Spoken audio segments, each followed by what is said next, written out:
This video is brought to you by John Robson Guitar Tuition. If you enjoy the content, please consider supporting the channel by enrolling on a course, purchasing some guitar lessons or a t-shirt, or you can join my Patreon. Now, on with the show. Hello chaps, welcome once again to John Robson Guitar Tuition. As always, I do hope you're well. Now, I've had a couple of requests over the past week or two asking for some slightly rockabilly themed content. Specifically in one case, a chap was asking me for some of that sort of stuff, you know, when rockabilly kind of sails a little bit close to the jazzier end of things with a few fruity exotic scales thrown in. So if you saw the video the other day that I did on this guitar, this is the Glary Telecaster copy, you'll know that not only does it have a half-decent set of Alnico pickups in it now, but I also put some brass bridge saddles on it. And if you saw the video on Thursday, you'll have heard what kind of difference that makes to the tone. So I just thought it would be a good idea to get this guitar out and stretch its legs a bit with some sort of fancy rockabilly stuff, and here's what happened.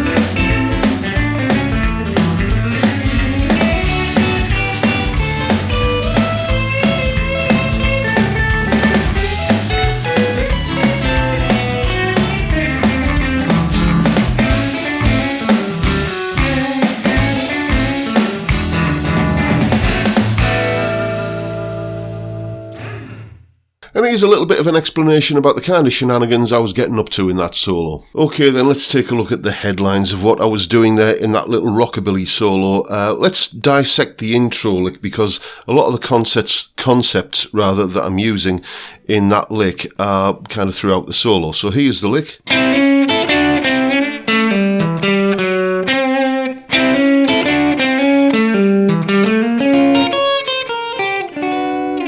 So that's how the lick starts. So, how the solo starts.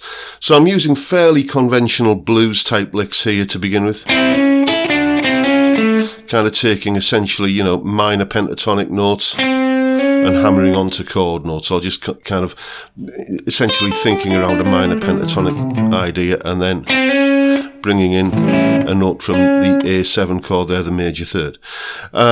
So that's where that's coming from. You can see the minor pentatonic kind of thing going on there. And then at that point it changes to the 4 chord, the D7. So what I do here is go down to a pair of notes in the D7 chord. There's the F sharp, which is the major third of the D7 chord, and there's the C note, which is the flat 7 of the D7 chord.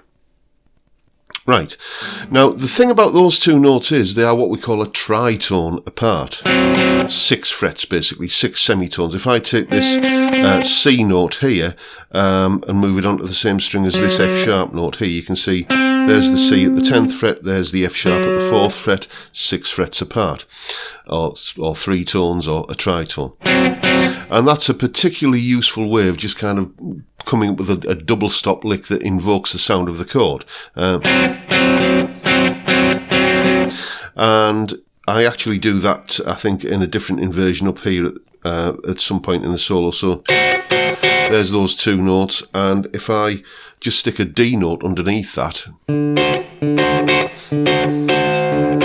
you can hear it invokes the sound of the D7 chord. And the magic thing is, if I take that pair of notes from the D7 chord and bung them up 1 fret, they are now a pair of notes from the A7 chord. Just a neat little kind of trick there. So I can play, you know, D7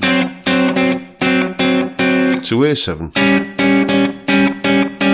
like that, just by moving that shape up 1 fret. So once I've done all of that, then I've got the, I go to, and then this lick.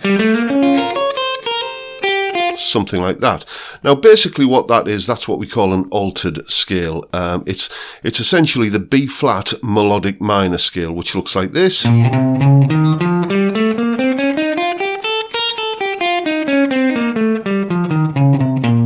And if I bias that towards its 7th note, which is an A, I get something called the A super Locrian mode, or A altered scale, or A altered dominant scale.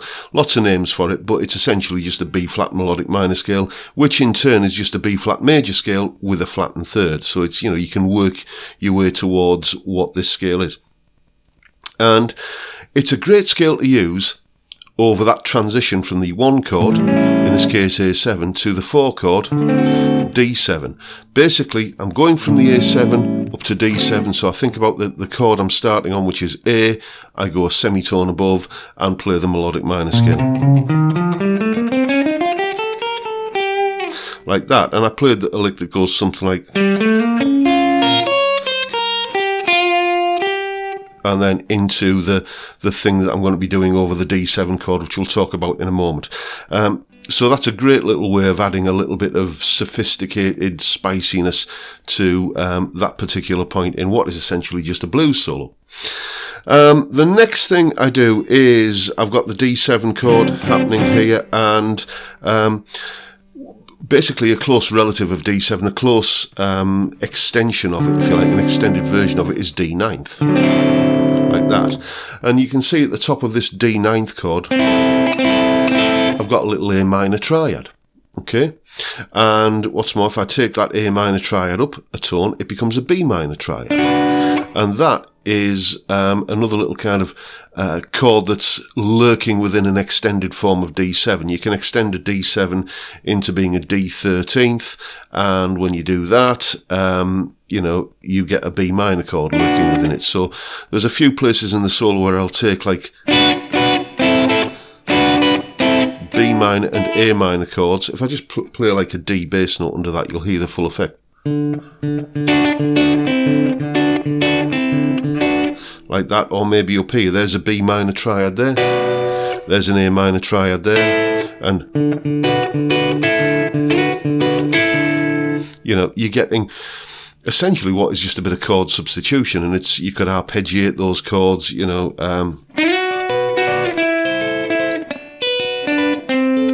so B minor to A minor to B minor to A minor over the top of the D bass note, and it's going to give you that slightly kind of jazzy rockabilly kind of tone or sound.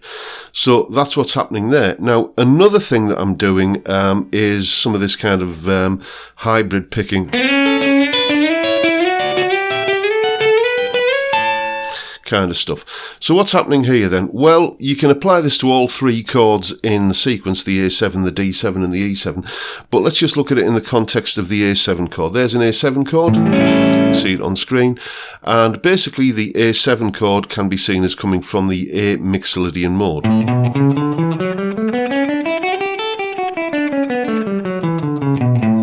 So now we've got a scale that we can apply to the chord. We can start thinking in terms of doing stuff with the scale. So what I did with it was I played it in sixths. So if I start, there's the A note there, and I go up the scale 6 notes, 1, 2, 3, 4, 5, 6. You can see that this note here, an F sharp, is 6 notes above this note here, the A. So I can play those 2 notes together. If I go 6 notes up the scale from this B note, 1, 2, 3, 4, 5, 6, I'll put that note over there, 1, 2, 3, 4, 5, 6, like that. Then I've got those 2 notes, and I can just step through the scale like that and track those sixths up and down the neck. And as I say, you can do that with the D7 and the E7 chords as well. And get lots of kind of stuff, couple that with all that kind of minor pentatonic plus chord note sort of stuff that we were talking about earlier in the doing that sort of chord substitution thing, and it all starts adding up to the a whole which is greater than the sum of its parts, I think. The final thing I want to talk about now is how I use the diminished scale.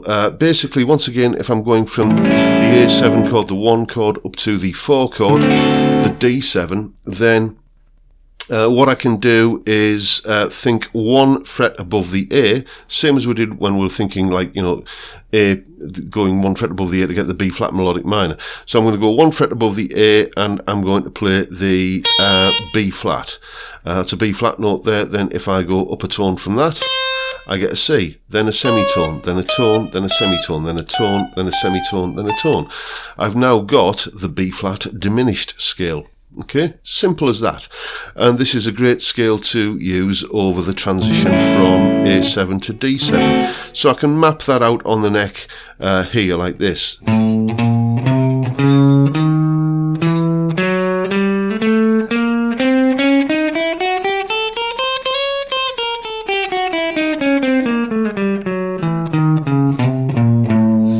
Like that, and then, just played, I think I played a lick that went something like that, and by the time I've got to that note there, I'm on the D7 chord.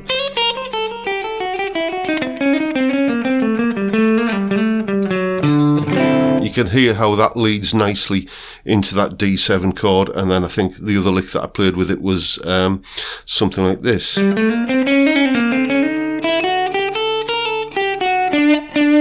You can hear that it just has a little bit of a kind of tension going on then when you hit that D7 kind of tonality. It just all resolves beautifully.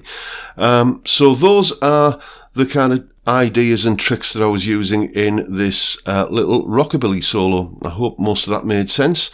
If not, then watch the video again, and give it a try for yourself, and above all, have some fun. And in case you're interested, these are the settings I was using as well. I forgot to mention that at the top there. Just basically this preset in Positive Grid Bias Amp 2, and I was using a little bit of slapback delay and reverb on it as well.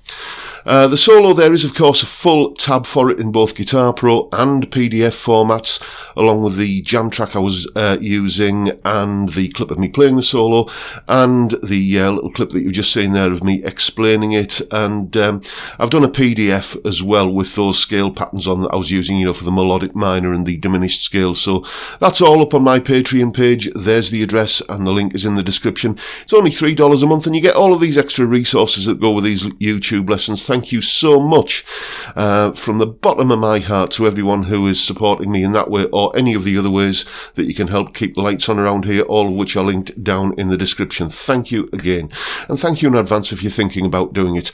Well, that's pretty much it for today, folks. Hope you've enjoyed the video, and if you have, please hit the subscribe button and the notification bell if you haven't already done so, and why not give me a like while you're at it as well. And yeah, that's all I've got for you. So thanks for watching, thank you for your time, look after yourselves, folks, stay well, stay safe, and above all, stay sane. Bye for now.